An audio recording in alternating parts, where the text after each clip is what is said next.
afternoon and Merry Christmas. Welcome to Who's Tom and Dick? With your hosts, Martin Weavers and Patrick Mortimer. How are you doing, Martin? Good morning, I'm doing fine. Have you know howdy today? No, I forgot the howdy. Anyway, I've come round your house today and I'm very disappointed. Because I haven't got my Christmas tree up. No decorations, and you were telling me you were going to put that up, and that's the 22nd of December. What's happening? That's only in this room. Oh, is that? They might be in the other. You haven't been in the other rooms. Oh, I haven't been in there yet, no. They're the ones with all the decorations in. What have you been up to then this week? Not a lot. I've been meeting up with my old band members and getting together with them and having a bit of fun with them and. Yeah, all things like that. What about you? I think you've been somewhere. I've been to the doctors again. Yeah. And had an ECG. And what are the results with this? Well, this time they tell me I've got a major bradycardia. Oh, wow. It's easy for you to say. It is, which is apparently a slow heart rate. Right. So I've got to see a specialist later on next week.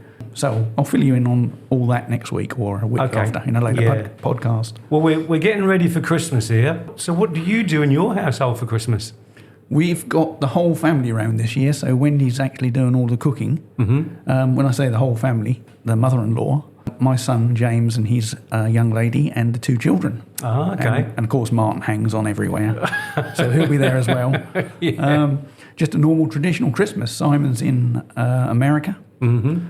So he won't be joining us. But, so do you do a video thing with him on Christmas? We normally do, yeah. Yeah. We have to leave at 6 hours because they're obviously 6 hours behind us. So. Oh, of course, yeah. But so that's going to be good. Look forward to that. Last week's show was quite exciting, wasn't it? It was, yeah. You know, you had your discussion on Make-A-Wish, which was quite interesting. And we've got 2 celebrity followers.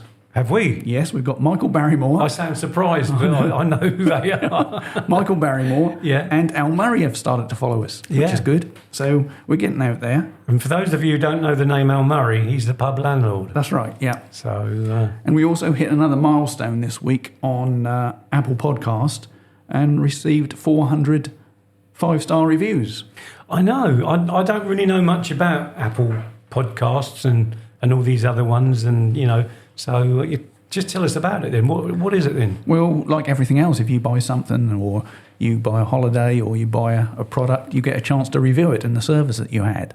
And you get 1, 2, 3, 4 or 5 stars. Right. And so far we've had 400 reviews. We hit that magic target of 400 and up till now, all our reviews are 5-star. Wow. See, I haven't got that on. I suppose you get an app on your phone for that. Yeah. I haven't. That's far too beyond technology for me. It took me ages to put them 499 in. Yeah, I bet it did. So, so what kind of things do you watch on TV at Christmas then? Because we're over here in England, so some of you people in America probably won't even know these TV programs that Patrick's going to mention. But I do miss the Christmas Morecambe Wise show, showing my age back in the 70s and 80s. That was always a tradition. Yeah, more of a tradition than the Queen's speech, really. This year we're going to have the King's speech. Oh, yeah. That's the second one, though, isn't it? Did he do one last year? Yeah. Oh, right. I can't remember. Oh, of course he did, yeah. I'm having to think of my dates here. Of course he did, yeah. Yeah, so we got the King's speech. That's always at 3 o'clock. I dare say The Wizard of Oz and The Great Escape will be on the TV somewhere along the line. I want Forrest Gump to be on. Do you? Yeah, I want to watch Forrest Gump this Christmas. Right. I'm determined to find it somewhere. I'll definitely have to look that up.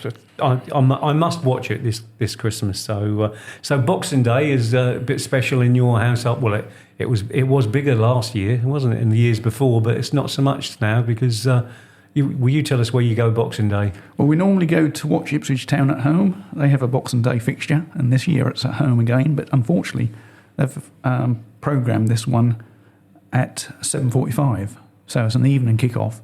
But of course, that's against top of the table Leicester City. Top of the table clash. That's a very important game for us. We've got to win it. Well, you're a season ticket holder, but there'll be no tickets left for anybody else, will there? So it's a sellout from what I can hear. Even I might be joining you that night. Well, you never know. Because I know a linesman and he's going to take me to one of the games on Boxing Day. But the thing is, they don't get their fixtures until a week before. Right. I thought they got their fixtures a lot more than that, in advance. But so he's going to let me know the week before Boxing Day where he is. I mean, if he's in the northeast, I don't know if I want to travel up into the northeast on Boxing Day. Is that going to be a Premiership game or a Championship game? It'll be Championship. Right. Okay. Well, yeah, you might not end up going then.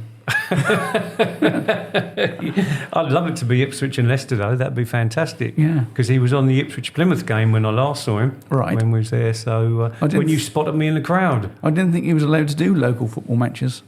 Yes, as long as you don't support that team. Oh, right, okay. Yeah, so I don't know what team he supports. Yeah. But, so that sounds like we've got all Christmas all lined up then, Pat. Yep. So we definitely have this end anyway. Well, I'm going to my daughter's on Christmas Day. Good. So I'm looking forward to that. And then, as I say, that's me Boxing Day. And then on the 27th, my son can't make Christmas Day. So the 27th, we're going to have another Christmas Day. Excellent. At my daughter's. Excellent. So, good. Yeah. Well, we've got a special guest this morning. We've got a lady who I've known for quite a few years, a lady called Shirley Willsher. We're going to start talking to her about AVM and different things, because AVM counts for 2% of all the hemorrhagic strokes that occur each year. AVM is not a tumour, it's a vascular abnormality. And some people can live with an AVM without it ever being detected. Anyway, with no further ado, we're going to say good morning to you, Shirley. Good morning. Good morning, Shirley. And what we're going to do is we're going to let you tell us all about what happened to you, because Shirley is leading a perfectly normal life.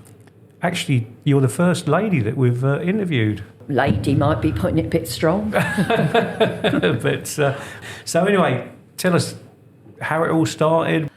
Right, it was in 2011.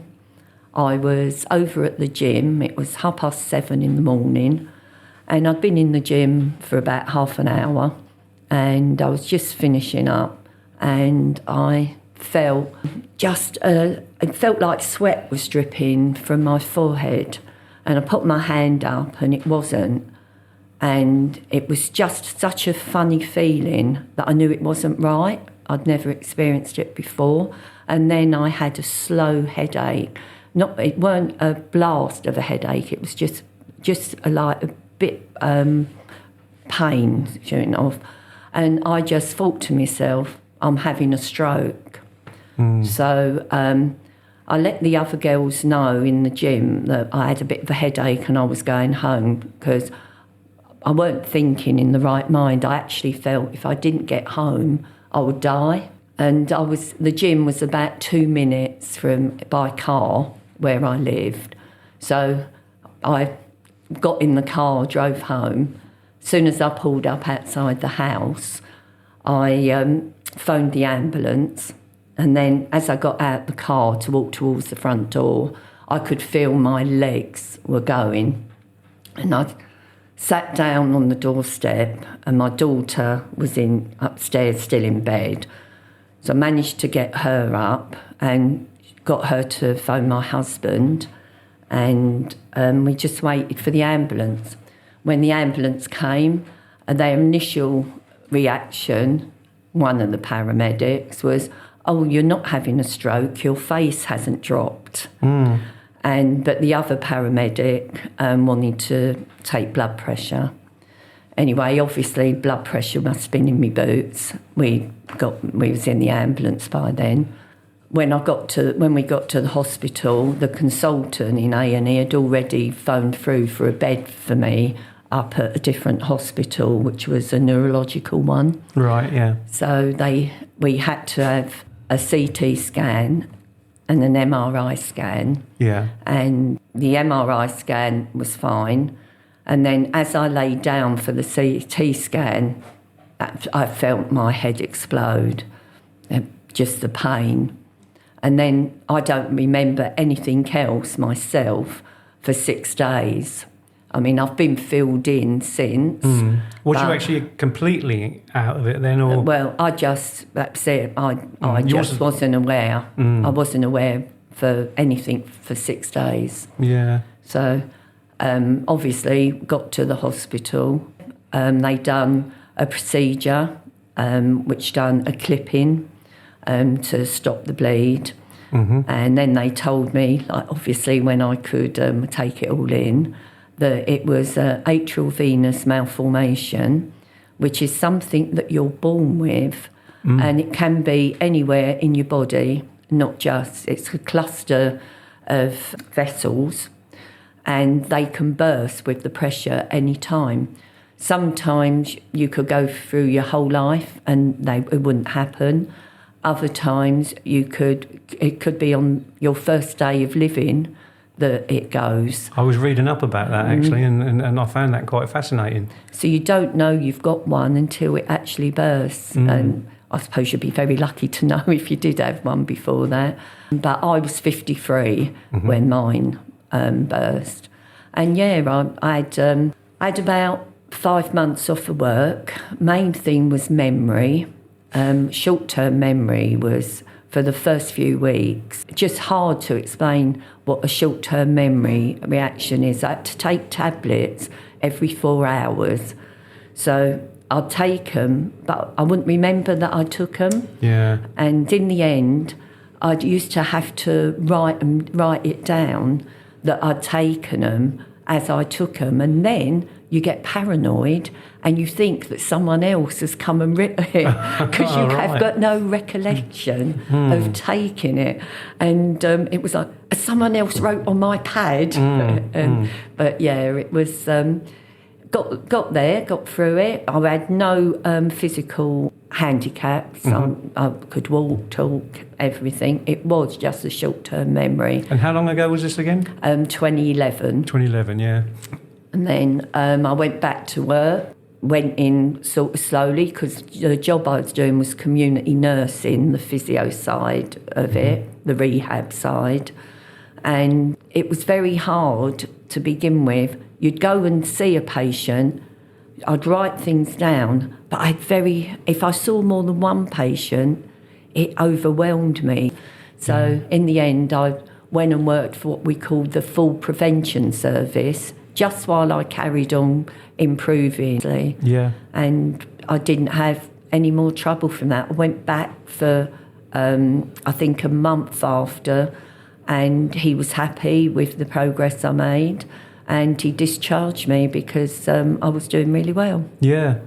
So that was in 2011, and then several years later, you've had this heart attack.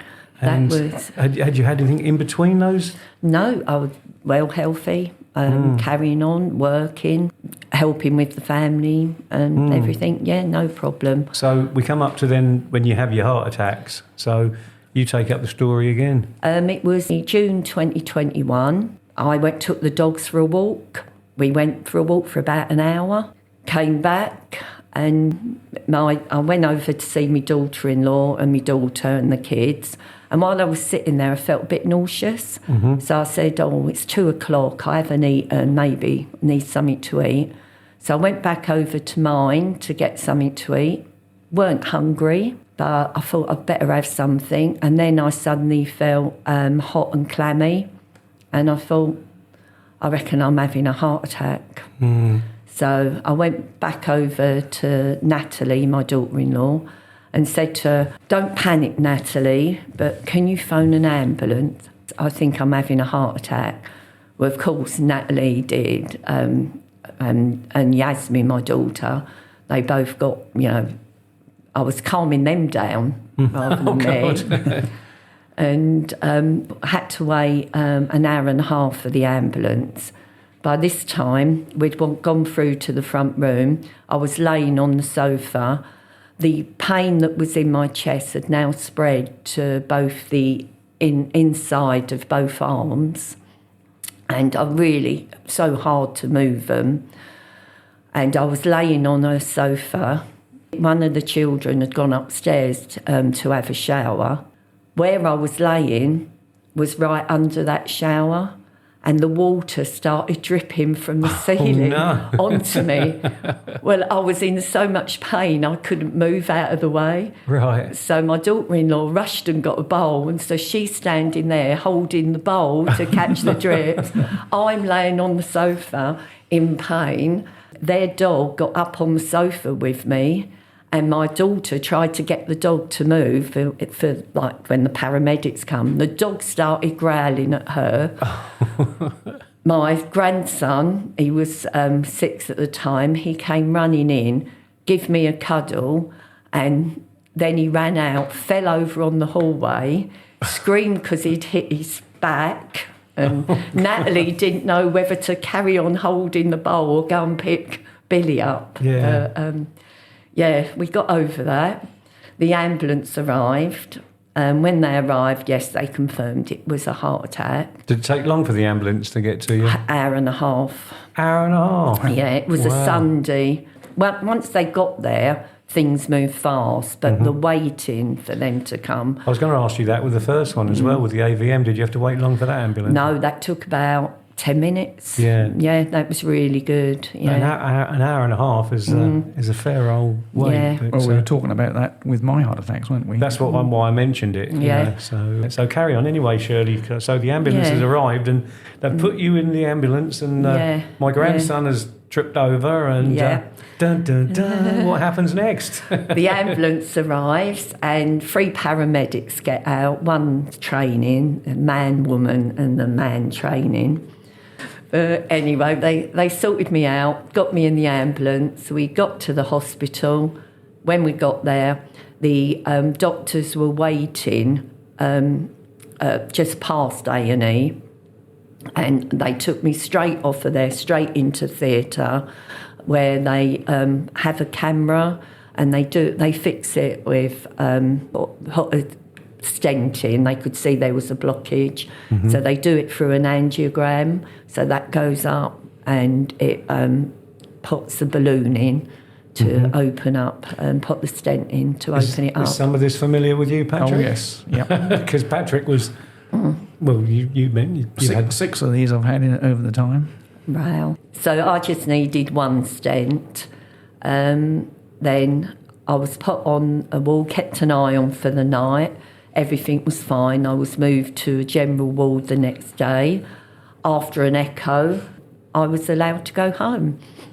I weren't working, so I'd moved. They followed up with a phone call from the community rehab and places like that.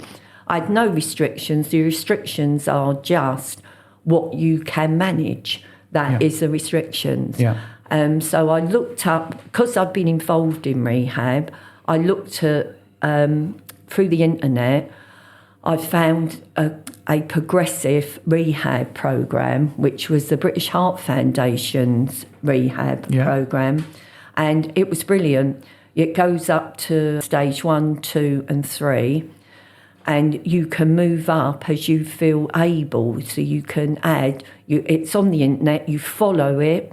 I eventually was up to the highest. It only took me about a month to get up to the highest rehab.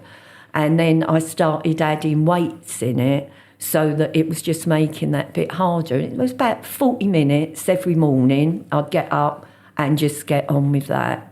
Then I'd go out for walks, which I must say is the best thing. Just walking, because you can speed up, slow down, add things, walk as far as you like. Just remember that as far as you're going to walk, you've got to walk the same distance back. So it really, I feel I was really lucky that I realised that I was having the heart attack. So, okay, the ambulance took its time, but I was told by the consultant that a lot of women don't realise they're having a heart attack, and they will have the heart attack, and then they wonder why their breathing and everything isn't working well, and it's because they're not aware that they've had a heart attack. No, that's a silent heart attack, as we call it. So why is it that women don't recognise it? I think it's because, heart attacks have always been associated more with men. And women do have babies, so they don't. Maybe not as wimpish. I was feeling sympathetic, I know, but now I'm, threshold.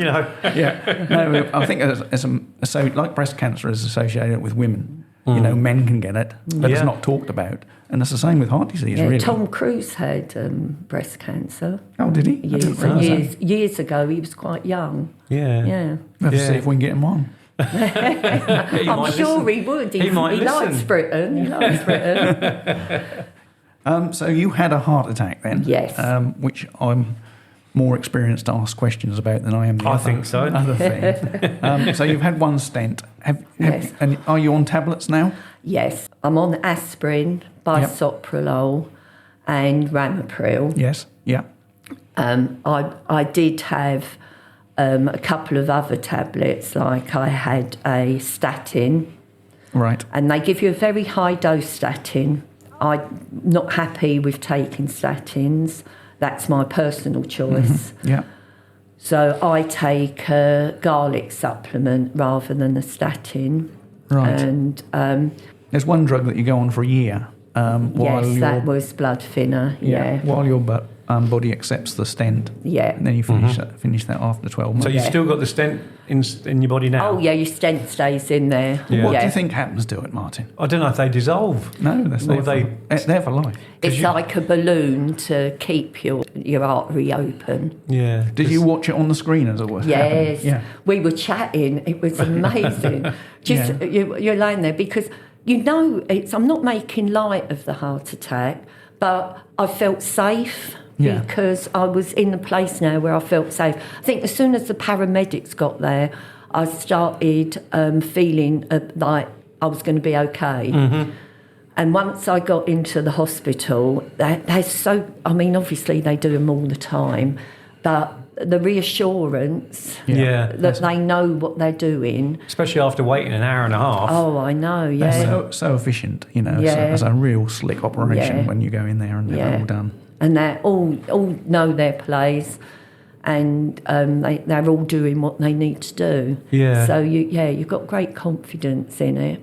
The statin, I'm still taking the highest dose of statin. Yeah, which is 80. 80, because I've got 6 stents. One stent is actually in one of the old stents, but luckily I don't have any side effects with it that I know of. Yeah. A lot of people do. Is that why you stopped taking statin? Yeah, I started getting random pain in my shoulders and random pain in one of my hips. And I just thought, I was back at the gym and the treadmill, I couldn't run on the treadmill. As soon as I did, the next day I was getting hip pain. And then when I started getting the little shoulder pain, I just thought, I'll stop taking them and see how it goes. I reduced them first. I reduced it to 40. Then I reduced it to 20. And then I decided I'd rather take a supplement because they do a blood test. As soon as you get to the hospital when you've had a heart attack, obviously they've got to, because any procedure they've got to look at if you need any bloods. My cholesterol level was only 4.1 on the day I had the heart attack. So I'm very suspicious. So what should it be? What they're trying to get it to is 4. Right, yeah. So I wasn't that far off. No. I mean, a few years ago, it was 6, you know? It's funny you should say that, because when I was in hospital, I forget what they were measuring, but mine was 0.1 over what it should be, and they made a big thing of it as if it is, and I thought 0.1 doesn't seem very much to me, but obviously in hospital terms, it's a big step. Well, I think I've read a lot about cholesterol, and there seems to be a lot of controversy between scientists. And I found that the cholesterol wasn't high, like to me, to be blocked enough to, of course, that. But obviously, I did have a blocked artery, and that's the reason why I needed the stent. So I need to take something for the artery blocking, but do I need it for cholesterol? I'm not sure. Have you got heart disease in the family? My dad had heart disease, but then he was a lorry driver, He was a greasy spoon person, Yeah. you know, and so he lived. He didn't do exercise like I did. He lived a completely different lifestyle to what I do. Yeah, I mean, you look a picture of health. I mean, people obviously can't see you on the. Well, we'll put a picture on the Facebook page with you. No, you will not. But I've got photographs of you, so don't worry. Well, I do think that is what a lot of people think. You know, you look a picture of health. I mean, the first thing I said to my cardiologist when he came around the next day is, "Why me?" And he said, "Well, you don't. Do you drink?" I said, "No." "Do you smoke?" I said, "No." He said, "Well, you're not overweight." He said, "You're reasonably fit." He said, "Hereditary. It's just hereditary. Mm-hmm. Nothing else we can do about it." Well, that's And what you said about your dad, yeah. my cholesterol has never been high, never, throughout the whole entire Yeah. my life, and I've never had blood pressure. And now I'm on cholesterol tablets and on blood pressure tablets. Yeah. So I think they have this sort of list of ingredients. It is. List You're given that list straight away. Yeah. You're given them tablets. Yeah. But I'd had blood pressure tablets since I had the brain hemorrhage. Right. So I'd had blood pressure tablets. So and then- have you had any symptoms lately of this, or of what you've had? Because obviously you've experienced two things now. Yeah. Yeah. No, no symptoms. No, I feel fine. I haven't Would had you tell any us? chest pain. Yeah, I think you've got to be honest with yourself if you found something too much, or you found that there was something wrong. I think I'm more proactive about making sure I'm eating the right things. I'm keeping up with exercises, and I do like me glass of wine. So how much medication are you on now then, Shirley? I take 4 tablets. Just the 4 tablets? Yeah. Yeah. But I do take supplements. I've got a range of supplements that I take, aware that, as you get older, there's certain things that you're not going to make so easy. Yeah. So how often do you have to have checkups now? Don't. He signed me off. Really? I was supposed to see him a month after I left hospital, Right. but it was 6 months or 5 months, 5 months before I saw him. And then when I saw him, he said he was happy with my echo that I'd had on the day that I left hospital. And I'm not overweight. They seem to think that's you had that, Patrick. Yeah. Where they're saying you're not overweight. Yeah. Did you And when you had your echo? Did they give you a ejection fraction percentage? No, No. So you don't know what that is. no. No. We was talking about this, or Patrick was talking about this last week, ejection fraction, Yeah. weren't you? Have you since you've had your heart attack and you've obviously taken yourself off statins? Have you seen a cardiologist? No, You haven't spoke to a cardiologist or doctor about taking yourself off the statins? no, Totally done on your own back. yeah. How did you manage to reduce from 80 to 60 to 40 to 0 or whatever? Did you just request them? What I was doing was cutting the 80 tablet in half. Then when I got a repeat prescription, I just put 40 micrograms in there instead of 80, and they just give them to me. Right, okay. And- Well, as coming off the statins is a bit worrying, really, because I've had this battle with my own mind. All the research I've done on statins, the advantages outweigh the side effects and various things, and that's one of the critical drugs that heart patients should be on. So, it'd be worth a review just to talk over with a doctor or a cardiologist about what you've done and where you are and how your blood tests are, because, it is free. And you don't want to wait for another heart attack to have this review when you can ask for it today. I could see the look on his face that he was concerned, and that's why he's just saying this. A lot of people do, it's like myself, I forget I've got heart disease sometimes, and other times you have a not so good day, and that reminds you you've got it again.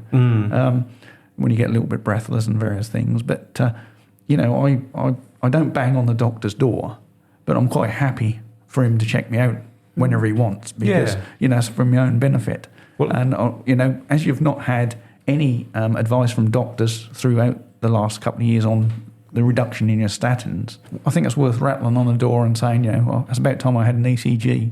you can have an echocardiogram, and that will tell you how your heart's performing, your valves are performing, and it also give you damage and any damage that's there, and it will also tell you your ejection fraction, which I hadn't found out anything about until the recent one, and I've had heart disease for 14 years. This is a little league table, isn't it? Yeah. A little So, thing. it's worth getting these little things checked out because, you don't want to be clutching your chest because next time you might not be so lucky. Well, my husband wasn't. He died sitting on the sofa next to me, and he had a heart attack. We done CPR, me and my daughter, and that, and the paramedics came, and he took about 15 minutes, the longest 15 minutes of our life. Yeah. Yeah. Well, I think one of the things that statins do is it do help your blood flow and stop clotting. Well, anyhow, we're not here. We're not here to preach. So, but we're just concerned that, and we want to thank you for coming in. Oh, we definitely want to thank you for coming in and sharing your story. I will go down the doctors just please for do. you, Patrick. Yep, I'll be grateful ring it up if you did. as soon as I leave. Yep. And do you know where your nearest defib is? Yes, Good. it's right opposite me in the village Village hall. Hall, yeah. Even I know where their defib is. We asked all our guests that, don't we know? We do, yeah. No, it's brilliant coming along, Shirley. We appreciate it, and we'd like an update on your medical check if you would be so kind later on in the year. I will, Patrick. Just to be sure you've had one. That'll be a news of the week, that will. Yeah.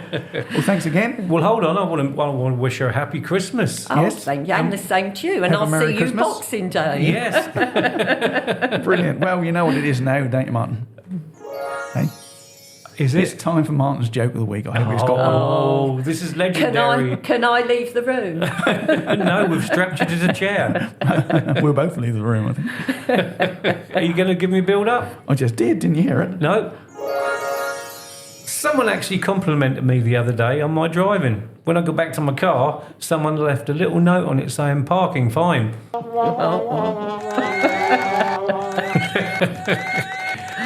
This is why 10,000 people go on that podcast. I know, brilliant. Anyway, thanks everybody for listening. Next week, we've got some good guests coming up again. We've got your oncologist that's coming in to have a chat, isn't he? Yeah. Well, we're gonna do a review of the week next week, aren't we? Oh yes, a review of what we've done. Yeah, and we've got to post up our radio interview at some stage, so that may be next week. Oh yes. Who knows? Yeah. So we yeah. want to wish you all a happy Christmas, and I'm not going to shout out like Noddy Holder does. It's Christmas. Everybody have a very Merry Christmas. Happy Christmas, everybody. And we'll see you next week. Thanks very much for listening. You get what you want as well for Christmas. Yes. And let's hope Ipswich and Arsenal win their respective leagues. Oh, yes. Cheerio. Bye, everyone.